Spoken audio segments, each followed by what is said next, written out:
आजचा आपला हा जो अभ्यास दौरा आहे तर हा विकास गंगा समाजसेवी संस्था घाटंजी आणि धारीवाल इन्फ्रास्ट्रक्चर लिमिटेड चंद्रपूर आणि सोबतच अजिम प्रेमजी फाउंडेशन तर यांच्या संयुक्त विद्यमाने आपण आज या ठिकाणी अभ्यास दौऱ्याचं आयोजन केलं.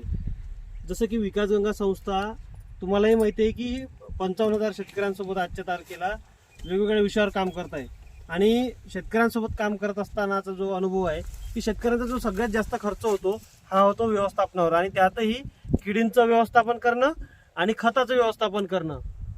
आणि याही व्यतिरिक्त एक सगळ्यात मोठं चॅलेंज आहे ते म्हणजे लोकांमध्ये असलेलं एकल पीक लागवडीचा जे आपलं काय म्हणूया की विचारसरणी बनलेली आहे तर त्याहीमुळे उत्पादनामध्ये बरंचसं आपलं नुकसान होत आहे. ते होऊ नये लोकांनी फक्त कापूस एका कापूस न करता तुरीसारखी पिकं आहेत किंवा आता आपण रबीमध्ये आपण चियासारखी पिकं आहे याकडे त्यांचा कल जावा, त्याकडे कल द्यावा. सोबतच शेतीवरचा खर्च कमी कसा करता येईल, उत्पादन नाही वाढलं चालते पण उत्पन्नाचा जो खर्च आहे तो कमी करून आपल्याला 4 पैसे कसे वाचवता येईल याकरता संस्था काम करत आहे. आणि त्याच उद्देशानं आपण या ठिकाणी तुम्हाला आणलं की आपण त्या शून्य व्यवस्थापनामधून शून्य मशागतीमधून आपण कापसाच्या व्यतिरिक्त तुरीचंही पीक कसं करू शकतो. कारण चंद्रपूर बेल्टमध्ये आज जर सर आम्ही पाहिलं तर तूर लावायला शेतकरी धजावत नाही है ना. तर आपणही एक तुरीची चांगली शेती कापसासोबत करू शकतो. तर हे चांगलं मूर्तिमंत उदाहरण तुम्हाला बघता यावं म्हणून आपण आज या ठिकाणी आलोय. श्री प्रफुल्लजी कापसे सर यांच्या शेतामध्ये आपण या ठिकाणी आलोय. कापसे सरांच्या बाबतीत जर सांगायचं झालं तर त्यांचा या कृषी क्षेत्रामधला दीर्घानुभव आहे. जवळपास त्यांचा 25 ते 30 वर्षाचा त्यांचा अनुभव नक्कीच त्यांच्याकडे आहे. ते शेतकऱ्यांना मार्गदर्शन करण्याचं काम करतात आणि फक्त मार्गदर्शन नाही तर स्वतः प्रयोग करून मार्गदर्शन करतात. त्याच्यामुळे ते तेवढ्या ताकदीनं सांगू शकतात. तर असं अविरत सेवा देण्याचं काम ते करत आहे. त्यांच्या सोबतीला आज या ठिकाणी आपल्याला संतोष फलटणकर साहेब सुद्धा आलेले आहे. ते इफको या कंपनीचे प्रतिनिधी आहेत. आपल्या राज्याचं काम ते पाहतात आणि शेतकऱ्यांनी घनरूप म्हणजे जे दाणेदार खतं आहेत याचा अतिवापर न करता जे नॅनो टेक्नॉलॉजी आहे ज्याच्यामध्ये नॅनो युरिया आहे, नॅनो DAP आहे, याचाही वापर करून चांगलं उत्पादन घेता येतं. हे जी किमया आहे हे दाखवण्याचं काम फलटणकर साहेब करतात. तर यानंतरचं मार्गदर्शन श्री प्रफुल्ल सर करतील अशी मी त्यांना विनंती करतो. मंडळी नमस्कार. आदरणीय गाडबैल सर सोबत श्रीमान फलटणकर सर आणि माझे शेतकरी बांधव आणि भगिनींना नमस्कार. खरं म्हणजे आजचा दिवस जो आहे तो माझ्यासाठी अविस्मरणीय दिवस राहील सर. कारण इतक्या दुरून मला असं वाटतं की 10 गावावरून 9-10 गावावरून आपण सर्व शेतकरी बांधव आणि विशेष म्हणजे बांधव तर येत राहतात पण भगिनी पहिल्यांदा शेतामध्ये आलेले आणि त्या सगळ्या भगिनींचं शेतीबद्दलचा जिव्हाळा पाहून खूप आनंद वाटला. नाहीतर ना शेती म्हटलं की आता नको रे बा आज सध्याचा दिवस आहे. तर एकंदरीत मंडळी विकास गंगा संस्थेमार्फत आलेल्या सर्व शेतकरी बांधवांचं आणि भगिनींचं पुन्हा एकदा मी शब्दसुमनाने या ठिकाणी स्वागत करतो. आणि ते जे या ठिकाणी आलेले आहेत किंवा ज्या गोष्टीने त्यांना इथं खेचून आणलेलं आहे ते म्हणजे शून्य मशागत शेती आणि तुरीचं नियोजन, माडी तुरीचं सलग नियोजन. तर मंडळी हे जे शेत आहे हे आहे वसंतरावजी कापसे, राहणार हिवरा दरणे, तालुका कळंब, जिल्हा यवतमाळ, म्हणजे माझ्या बाबांचं शेत आहे. या ठिकाणी मागच्या वर्षी आम्ही शून्य मशागत शेतीला सुरुवात केली. SRT. आता आपल्याला प्रश्न पडला असेल की SRT म्हणजे काय. बरेचदा आपण हा नवीन शब्द बऱ्याच शेतकऱ्यांच्या कानी पडला असेल. तर SRT म्हणजे कृषीभूषण आणि कृषीरत्न दादा चंद्रशेखर भडसावळे यांनी ही पद्धत शोधून काढली आणि या तंत्राला नाव दिलं त्यांनी SRT. SRT म्हणजे सगुणा रिजनरेटिव्ह टेक्निक. सगुणा ही त्यांच्या आईचं नाव आहे दादा चंद्रशेखर भडसावळे यांच्या. त्याच्यानंतर R म्हणजे रिजनरेटिव्ह म्हणजे जमिनीचं पुनर्जीवन करणे आणि T म्हणजे टेक्निक आणि मराठीत आपण म्हणतो की शून्य मशागत शेती. तर या SRT मध्ये आपल्याला कशी करायची आहे आणि त्याचे काय फायदे होते हे मी थोडक्यात तुम्हाला सांगतो. शून्य मशागत शेतीमध्ये आपल्याला ट्रॅक्टरनं वाही उन्हाळ्यात करायची नाही जे आपण पूर्वापार करत आलेलो आहोत. त्याच्यानंतर जे आपण जमीन शेती डवरणी करतो पावसाळ्यामध्ये तणाच्या नियंत्रणासाठी ते सुद्धा आपल्याला डवरणी करायची नाही आणि निंदणी सुद्धा करायची नाही. म्हणजे उन्हाळ्यातली वाही नाही, पावसाळ्यातली वाही नाही आणि निंदण पण नाही. आणि ह्या 3 गोष्टीची बचत करायची आहे आपल्याला, म्हणजे खर्चाची बचत याच्यामध्ये होतील. आणि खर्चाच्या बचतीनंतर जर याचे फायदे जर पाहतो म्हटलं तर उन्हाळ्यात ट्रॅक्टरची वाही न केल्यामुळे फायदा असा होतो की दिवसेंदिवस आपली जी जमीन आहे कंटिन्यू वाही करून राहिलो ट्रॅक्टरनं, मोठे मोठे ट्रॅक्टर जमिनी कडक येत चालल्या आणि हळूहळू मोठ्या जास्त हॉर्स पॉवरचे पुन्हा ट्रॅक्टर आपल्याला घ्यावं लागून राहिले आणि त्यानं वाही करून राहिलो. कारण वाही केल्यामुळे उन्हाळ्यातल्या वाहीमुळे काय होते की ज्या वेळेस आपलं जो नांगर आहे किंवा पंजी आहे हे जेव्हा शेतामध्ये अशी चालते तेव्हा वरून आपल्याला ते उखरलेली जमीन दिसते, परंतु त्या यंत्र जे आहे ते जमिनीला असं प्रेस करत चालते आणि जमीन प्रेस केल्यामुळे खाली जो आहे तो असा कडक कठीण असं कठीण जमीन होऊन जाते खाली. आणि त्याच्यानंतर पाण्याचा जो निचरा आहे तो निचरा होत नाही. म्हणजे ट्रॅक्टरनं जो फायदा आपल्याला व्हायला पाहिजे तो फायदा तेवढा न होता दिवसेंदिवस त्याचा घाटा येत चाललेला आहे आणि कंटिन्यू वाही केल्यामुळे जमिनीचं आरोग्य बिघडत आहे. त्याच्यानंतर दुसरा जो फायदा आहे ट्रॅक्टरनं वाही न केल्याचा, कारण हे पीक जेव्हा आपण कापून काढतो तेव्हा वाही करत नाही. ह्या पिकाचे जे असंख्य मुळे आहे, एका झाडाला असंख्य मुळं येतात, मोजू शकत नाही आपण. ते मुळं जर पाहतो म्हटलं तर आपल्या शेतामध्ये आपण तसंच ठेवून राहिलो, जर त्याला वाही केली तर कचरा होतो, जर नाही वाही केली तर अंदर जमिनीमध्ये राहते आणि त्याच्यामुळं काय होते की ते कुजून जाते पाऊस पडल्यानंतर. मग ह्याच जमिनीचे मुळं जे आहे ते कुजल्यानंतर त्याच झाडाला त्याचं खत मिळते, म्हणजे कंपोस्ट खत जे म्हणतो ते होऊन जाते. दुसरी गोष्ट, आज जर पाहतो म्हटलं जसं ट्रॅक्टरनं जर आपण वाही केली तर खालची जमीन जे टणक होत चालली, पाण्याचा निचरा बरोबर होत नाही, प्रेस होते. परंतु वाही न केल्यामुळे ही जी जमीन आहे ह्या जमिनीतली जी मुळं आहे या झाडाचे, या मुळं असंख्य जे मुळं आहे त्याची समजा आता एवढी जाडी असेल तर हे पाऊस पडल्यानंतर हे कुजून जातात, मृत पावतात आणि कुजल्यानंतर याचं जे आकारमान आहे 8-10% राहते, बाकीचं 90% पोकळी हे जमिनीमध्ये तयार होते. आणि ती पोकळी तयार झाल्यामुळे असंख्य असे जे जसं आपल्या हाताला ह्या नसा आहे शरीरामध्ये, अशासारख्या ते आतमध्ये एरिएशनसाठी आणि पाण्याचा निचरा होण्यासाठी ह्या मुळ्या काम करतात. आज आपण जंगलामध्ये जर पाहतो म्हटलं किंवा ह्या धुऱ्याने जरी पाहतो म्हटलं, इथं कुठं वाही आली, जंगलामध्ये कुठं वाही होते, परंतु तिथे तर झाडं पाहाल, वृक्ष पाहाल किंवा फळामध्ये जर पाहतो म्हटलं सीताफळाला सीताफळ लागतात, बोरीला बोरी लागतात, निमोनीला निमोनी लागतात, कधी रोग तिकडे दिसत नाही. घरच्या झाडावर एखाद दिवस रोग येऊन जाईल पण जंगलामध्ये होत नाही, कारण ती जमीन सशक्त झालेली आहे, मजबूत झालेली आहे, सुपीक झालेली आहे, पिकाऊ झालेली आहे. तर म्हणजे उन्हाळ्यातली वाही न केल्यामुळे ह्या सगळ्या गोष्टीचे आपल्याला फायदे होते की मुळं आतमध्ये तसेच राहत असल्यामुळं याला छेडछाड आपण करत नाही आणि त्याचं एरेशन जे चांगलं होते, हवा त्या मुळाला चांगली लागते नवीन पिकाच्या, आणि मुळं कुजल्यामुळं त्याचं खत पण होते आणि पाण्याचा जो निचरा आहे तो खूप चांगला होतो. झाड जमिनीला जेवढं पाणी पाहिजे तेवढं पाणी ते शेत ते पीक घेतात आणि उरलेलं पाणी याचे जे SRT मध्ये आपण बेडवर पीक लावतो सर, त्याच्यामुळं जास्तीचं पाणी शेताच्या बाहेर निघून, असा तो उन्हाळ्यातला वाही न करण्याचा फायदा. दुसरी, आता आपण जेव्हा डवरणी करतो पिकाला, डवरणी दिवसभर आपण डवरणी करतो बैलाच्या साह्याने किंवा आता ट्रॅक्टरच्या साह्याने बऱ्याच ठिकाणी डवरणी केल्या जाते. आता डवरणी केल्यानंतर विषय हा होतो की 4 बोटाची माती उखरतो आणि शेतकरी आज रोजदाराला पुन्हा सांगते की बाबू चांगलं उखरलं पाहिजे, अजून त्याच्यावर मोठा गोटा ठेव किंवा उभाट्यानं डवरणी कर. आपण ते उखरतो माती कशासाठी, तणाच्या नियंत्रणासाठी.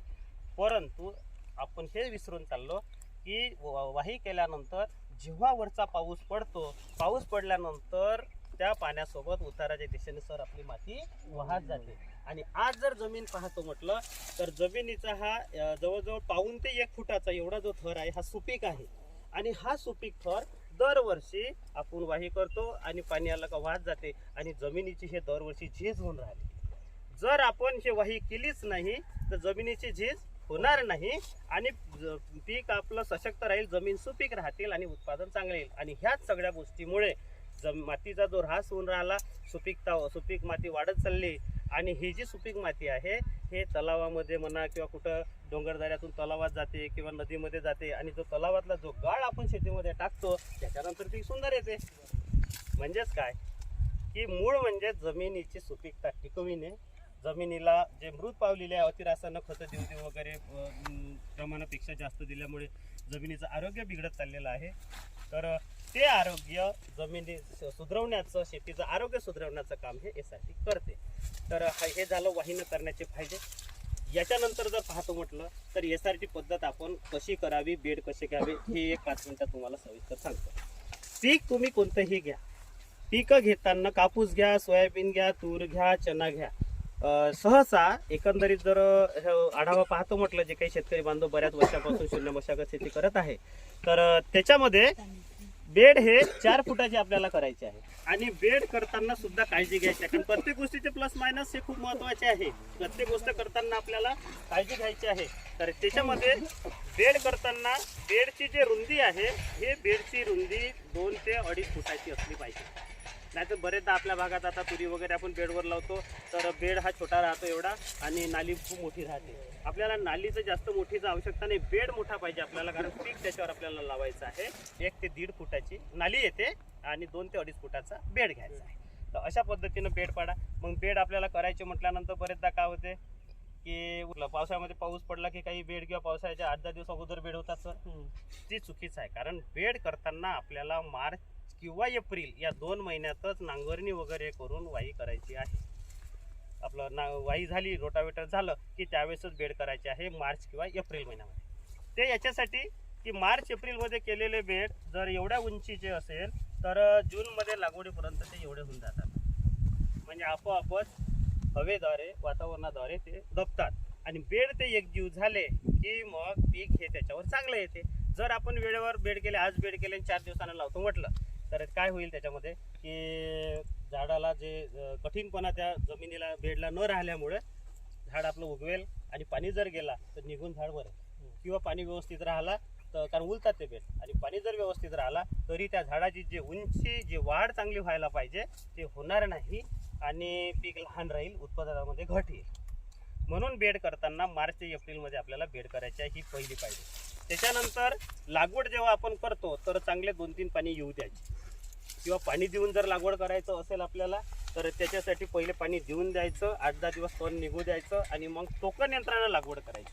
शून्य मशागत शेतीमध्ये SRT मध्ये आपल्याला टोकन यंत्र खूप महत्त्वाचं आहे. टोकन यंत्र पहिले घेऊन ठेवायचं, 5,500-6 हजाराचं वेगवेगळ्या कंपनीचं येते.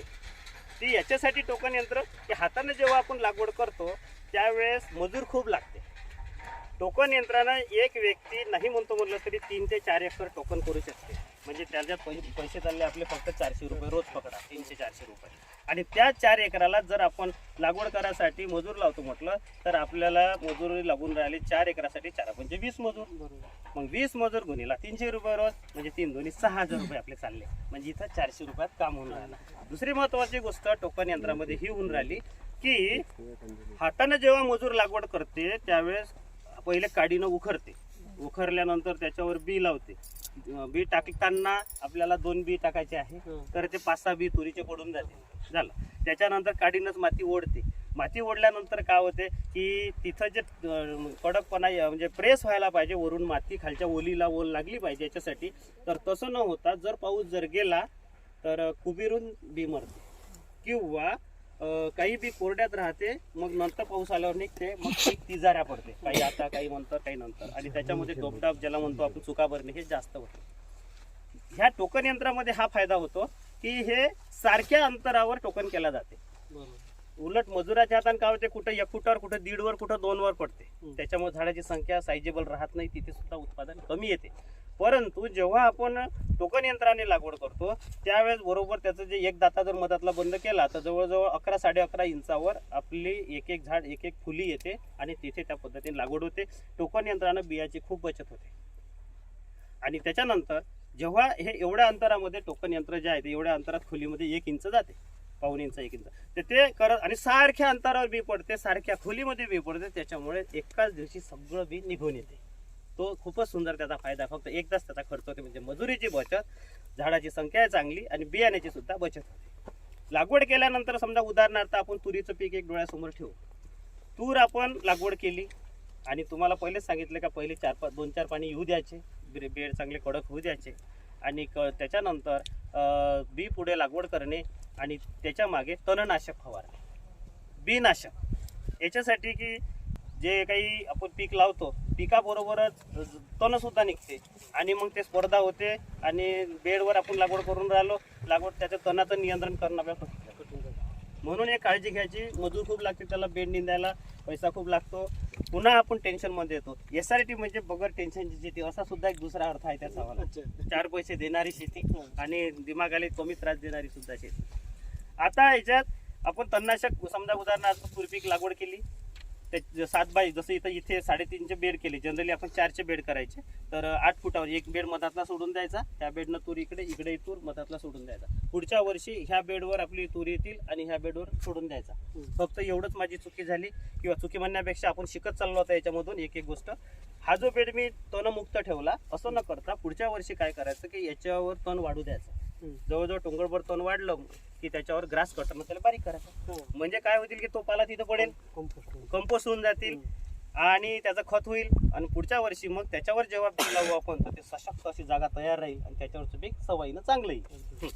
तर आता तणनाशक मारताना मग लागवड केली, तणनाशक बीजनाशक मारताना जसं मी माझ्या शेतामध्ये तुरी या पिकासाठी आणि सोयाबीन या पिकासाठी ऑक्सिफ्लोरिपेन जे कांद्याचं तणनाशक येते, जे की 150-150 रुपयाला आपल्याला 100 मिली मिळते, तर ते 100-125 रुपयात 150 रुपयामध्ये आपलं एका एकराचं नियंत्रण होते. किंवा कोणाला पेंडामिथिलिन घ्यायचं असेल बीजनाशक तर पेंडामिथिलिन घेऊ शकता, तो 400-500 रुपयाचा तो एकरी खर्च होतो. याच्यामुळे काय होतील 20-25 दिवस तण शेतात येणार नाही, तण न आल्यामुळे पीक आपलं चांगलं मोठं होईल आणि नंतर त्याला पीक वाचून जसं ग्लायफोसेट आहे किंवा ग्लुकोनिसेट आहे, ज्याला आपण ग्लायसेल म्हणतो, राऊंडअप म्हणतो किंवा स्वीप पॉवर म्हणतो, अशा प्रकारचे ज्या काही तणनाशक आहे पीक वाचून आपल्याला मारायचं आहे. म्हणजे जेणेकरून ह्या शेतामध्ये निंदनाचं काम नाही, जे की आपण पूर्वीपासून तणासाठी डवरणी करत होतो, तर डवरणी आता यासाठी करणेच नाही, जमीन उखरायचीच नाही आहे. तर तणनाशकांना तणाचं नियंत्रण करणे आणि पिकाचं जे व्यवस्थापन आहे ते आपण पिकाचं व्यवस्थापन जसं दरवर्षी आपण करत राहतो तसंच आता हे व्यवस्थापन आपलं करत राहणे. खताचा जो विषय येतो पिकाला ते सुद्धा टोकन यंत्रानं देणे. त्या टोकन यंत्र खताचे सुद्धा आलेले आहे. आता आम्ही याला टोकन यंत्रानंच खत दिलं, बरोबर सारख्या अंतरावर पडते आणि झाकल्या जाते, एवढ्या खोल अंतरात 1 इंचात ते खतं पडतात. आता काय होते, काय खतं देताना मजूर पहिल्यासारखं रोज कामं आता कंबरी बागायला पाहत नाही मजुराची, त्याच्यामुळे काय होते की वरच असे टाकून देते, चालले मजूर असे टाकत आणि पाऊस आला की ते वाहत चाललं जातं, त्याच्यातलं नायट्रोजन वगैरे हवेत उडून जाते. म्हणून त्या टोकन यंत्रानं जर आपण खत पेरलं तर सारख्या खोलीत जाऊन त्या पिकाला मिळते, असं त्या संगोपन आहे. आणि आता हे जेव्हा आपण पीक काढतो, जसं हे तूर आहे, तूर आता कापायची म्हटल्यानंतर आता असं समजून झाला की आपण हे तुरीचं टाकळ्या आहे, हे एवढे जे टाकळे आहे हे इथून एवढ्या अंतरावरून कापतो आपण, टोंगळ मांडीवऱ्यापासून इथून कापतो आपण. इथून कापणी करून घ्यायची, पेट्या बांधून घ्यायच्या, त्याच्यानंतर हे पणकट मी तसेच राहू देतो, कारण माझी ओनली तुरीची शेती आहे. बरोबर.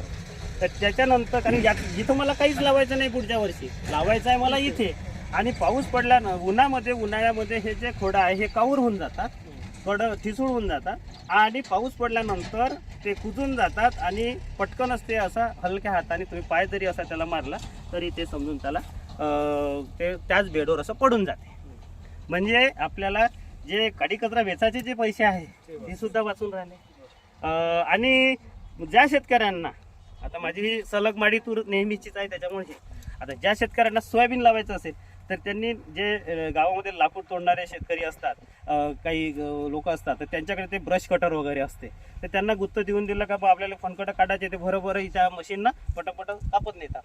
म्हणजे बायाला त्याचं ते इंधनही होऊन जाते, जे नेत असेल ते नेत असेल, पडले तर याच्यावरच पडू द्यायचे, ते सडतात, कुजतात. म्हणजे तुझं आहे तुझं पाशी, तू मार्ग भुललाशी, असे आपले कामं झालेले आहे. सगळ्या गोष्टी ह्या निसर्गात आहे. विचार करा की पूर्वापारपासून जंगल चालत आलेलं आहे, त्याच्यावरची माहिती साहेब नंतर देतील, परंतु त्या जंगलामध्ये अजूनही पिकं पहिले जसे लहानपणी आपल्याला दिसायचे तसे आता पण दिसतात, तसेच फळं पण लागतात, त्याची गोडी पण सुंदर असते.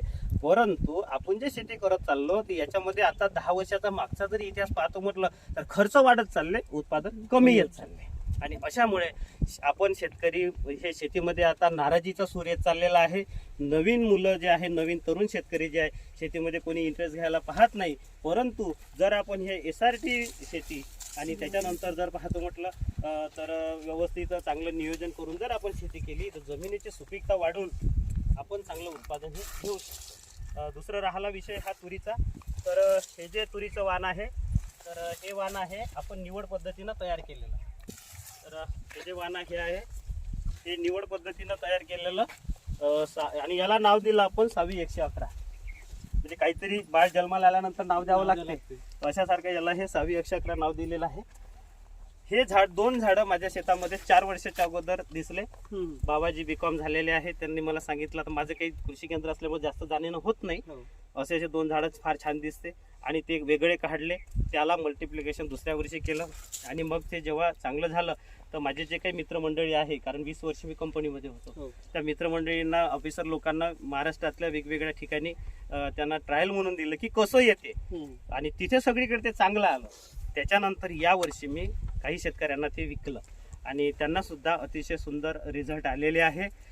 हिचं जर वैशिष्ट्य पाहतो म्हटलं ह्या तुरीचं, तर आपल्या ज्या रेग्युलर तुरी आहे तर ह्या रेग्युलर तुरीमध्ये जर पाहतो म्हटलं दाण्याची संख्या ते 2-3-4 क्वचितच 5 राहते.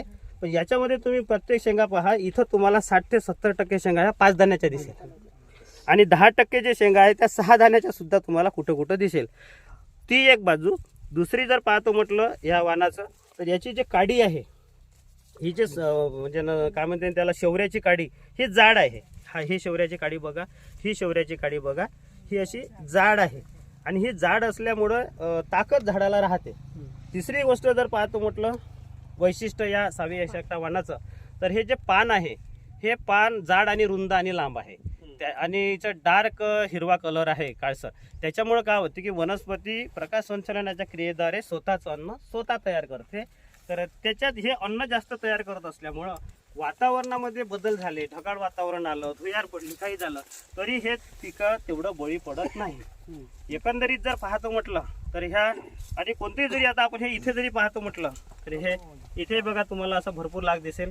त्याच्यानंतर हे इथे जरी पाहतो म्हटलं तर याला असा भरपूर लाग दिसेल आणि वातावरणाला बळी न पडणारं वाण. म्हणजे जरी किती धुयार झाली, जसं यावर्षी पाहतो म्हटलं आपण, तुम्ही आता जवळजवळ 50-100 किलोमीटरवरून आले असालच, तर येताना तुम्हाला रस्त्यानं तुरीचे पिकं दिसले असेल आणि जसं आमचं गाव लागलं तर आपल्या त्या शेतातली तूर तुम्हाला दिसली असेल, ते एक सुंदर आहे, बरोबर आहे. त्याच्यानंतर ही एक तूर सुंदर आहे. पुन्हा एक 6 एकरात आमचं शेत आहे, सल पूर्ण माडच तूर लावलेली आहे. छान बाबाजी, छान या इकडे नमस्कार. आणि हे जे मंडळी पीक एवढं सुंदर आपल्याला दिसून राहिलेलं आहे, तर हे सर्व जे पीक आहे हे आहे सगळी बाबाची पुण्याई माझ्या. आणि विशेष म्हणजे आज त्यांचं वय 77-78 वर्ष आहे, परंतु शेती अजूनही इतकुसं शेतीचं नुकसान होऊ देत नाही किंवा शेती कसताना, शेती करताना नियोजन ज्याला आपण म्हणतो ते खूप महत्त्वाचं असते. तर परफेक्ट असं त्यांचं नियोजन शेतीमध्ये राहते आणि त्यांच्या ज्या नियोजनामुळे आणि त्यांनी तयार केलेल्या या वाणामुळे आज 18 तारखेला जवळजवळ एखादी 1000 शेतकरी वेगवेगळ्या जिल्ह्यातून, महाराष्ट्रातल्या, मराठवाडा आणि विदर्भातल्या मोस्टली प्रत्येक जिल्ह्यातून शेतकरी या ठिकाणी स्वखर्चाने इथं आलेले होते. जवळ पाहतो म्हटलं तर या त्या तिकडल्या हुसनापूर फाट्यापासून तर आमच्या खारीच्या तिकडे सुद्धा सुकळी रोडला जवळजवळ पाऊण एक किलोमीटरची गाड्यांची लाईन होती आणि गाड्या जर पाहतो म्हटलं तर 80-90 गाड्या होत्या सर, स्वतःच्या खर्चाने आलेल्या, कानाकोपऱ्यातून, इकडे गडचिरोली पासून, इकडे बुलढाणा, औरंगाबाद, लातूर पासून शेतकरी आले होते. आणि विशेष म्हणजे फक्त मी एक फेसबुकवर पत्रिका टाकली होती की असं शून्य मशागत शेतीचा कार्यशाळा आहे आणि तुरी पिकाबद्दल मार्गदर्शन मिळणार आहे. तर हे एवढं एकच पत्रिका टाकल्या मला शेतकरी आणि फोन नंबर दिला होता. शेतकऱ्यांचे फोन आले, त्यांनी सांगितलं की आम्ही कोणी 5 लोक येतो, कोणी 10 लोक येतो. काही महिला शेतकरी बासरवरून आणि इकडून औंढा नागनाथवरून पण आलेल्या होत्या. आणि खरंच त्याच्यावरून एक असं मला वाटलं की कुठेतरी शेतकऱ्यांना आज चांगल्या मार्गदर्शनाची गरज आहे आणि शेतकऱ्यांना ह्या तूर पिकामध्ये कसं उत्पादन वाढवता येतील त्याची एक गरज आहे. दुसरी एक गोष्ट म्हणजे शून्य मशागत शेती, कारण आज खर्च करू आपण सर्व परेशान आहे, हवालदिल झालेला आहे शेतकरी. म्हणून शून्य मशागत शेतीची ही जी कार्यशाळा होती ही पाहण्यासाठी लोक आलेले आहे. तर एकंदरीत आपण सर्व या ठिकाणी आलात त्याबद्दल मी आपल्या सर्वांचे पुन्हा एकदा शब्दसुमनाने स्वागत करतो आणि आशा करतो की भविष्यामध्ये जे काही माझा जो अनुभव आहे हा अनुभव मी या ठिकाणी कथन केला, ह्या अनुभवाच्या जोरावर आपण सुद्धा आपल्या शेतकरी बांधवांना हा अनुभव सांगून आणि शून्य मशागत शेतीची की आज काळाची गरज आहे जमीन ताकदवान बनवण्यासाठी, तर आपण सुद्धा हा मेसेज शेतकऱ्यापर्यंत जाऊ द्या. बाबाजीला विनंती करतो की त्यांनी एकंदरीत 2 शब्द ह्या तूर पिका आणि शून्य मशागत शेतीबद्दल बोला. नमस्कार मंडळी. आतापर्यंत आम्ही पारंपरिक पद्धतीने शेती करत होतो. मजूर मिळत नाही, यवतमाळच्या पलीकडून मजूर आणायला लागते, 100-150 रुपये तिकीट द्यायला लागते आणि निंदण्याचा खर्च, सोंगण्याचा खर्च भरपूर येते. म्हणून आम्ही पराठीपासून तर तुरीपर्यंत सर्व पिकं लावली. आम्ही ड्रीप टाकली 12 एकरामध्ये, परंतु एकरी 25 क्विंटल कापूस काढला तरी आम्हाला खर्चाच्या दृष्टीनं परवडला नाही. म्हणून आम्ही पराठी सोडून दिली. त्याच्यानंतर आम्ही सोयाबीन चणा लावला. सोयाबीन 10-12 क्विंटलपर्यंत घेतला. चणा 14 क्विंटलपर्यंत घेतला. आम्हाला पंचायत समितीमध्ये पहिला आणि तिसरा 2 बक्षिसं भेटले. परंतु 4-5 वर्ष असा कार्यक्रम चालल्यावर ते बुरशी रोग आला तर चणा आमचा जळला. त्याच्या कारणानं 12 एकरातला 3 एकर चणा गेला. म्हणून आम्ही तो चणाही सोडून दिला. म्हणून मागच्या वर्षी काय केलं, हे बेड केले आणि SRT पद्धतीने शेती करायची आपली. म्हणून आम्ही त्या बेडवर तुरी आणि सोयाबीन लावलं. 3.5 फुटाचे बेड केले. एक बेड सोयाबीन लावलं, एक बेड तूर लावली. तर नशिबानं म्हणजे साथ दिली नाही म्हणा. ते इतकी सोय केली त्याची निंदण पाण्यापासून, पण सोयाबीनची पण 5-6 क्विंटलच्या वर आली नाही. म्हणून यावर्षी सोयाबीनही सोडून दिलं आणि ती सोयाबीनच्या बेडवर तूर लावली आणि तुरीची जागा हे खाली आहे. आता यावर्षी पुढच्या वर्षीसाठी या खाली जागेवर आम्ही तूर लावणार आहे. बाकी सर्व पिकं लावून पाहिले, सर्व खर्च केला, पण काही परवडलं नाही. म्हणून आम्ही आता या तूर पिकाकडे वळलो आणि SRT पद्धतीकडे वळलो. म्हणून हे कमी खर्चात आपलं पीक आपल्याला कमी झालं तरी परवडते, पण जास्त खर्च लावून जास्त उत्पन्नाची अपेक्षा करणं काही खरं नाही. एवढे बोलून 2 शब्द माझे संपले. थोडंसं म्हणजे जे काही इथे दिसून राहिलं एकंदरीत चित्र, त्याबद्दल मत व्यक्त करतो की हे पुन्हा एकदा स्पष्ट झालं का शेतीचा खरा शास्त्रज्ञ शेतकरी हाच शेतीचा खरा शास्त्रज्ञ आहे. हे इथे पुन्हा एकदा स्पष्ट झालंय की नाही झालंय? झालं की नाही? कसं? हे नवीन वाण दिसतंय, कोणी शोधलं? तुम्ही चंद्रपूरचे आहात. HMT कोणी शोधलं? किती जाती काढल्या त्या शेतकऱ्यांनी? आहे का नाही? त्यांनी 40च्या वर तांदळाच्या व्हेरायट्या त्यांनी विकसित केल्या. काकांनी आज आपल्या समोर हे 6वी सारखं इथे वाण आपल्याला इथे एक भेट म्हणून शेतकऱ्यांसाठी इथं शोधून दिलंय. पण हे शोधण्यासाठी महत्वाचं काय आहे? नजर, तीक्ष्ण नजर. की जर तुम्ही शेती करताय तर ती शेती उघड्या डोळ्याने शेती करा. शेतात जाताना प्रत्येक गोष्टीकडं, प्रत्येक झाडाकडं तुमचं बारकाईनं लक्ष असलं पाहिजे. जसं काकाला सुरुवातीला 2च झाडं दिसली, अशी उमटून दिसणारी झाडं तुमच्या शेतामध्ये नाही आहे का?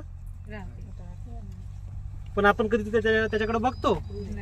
कधी त्याला वेगळं करून त्याचं बियाणं वाढेल बुवा हा विचार करतो? नाही.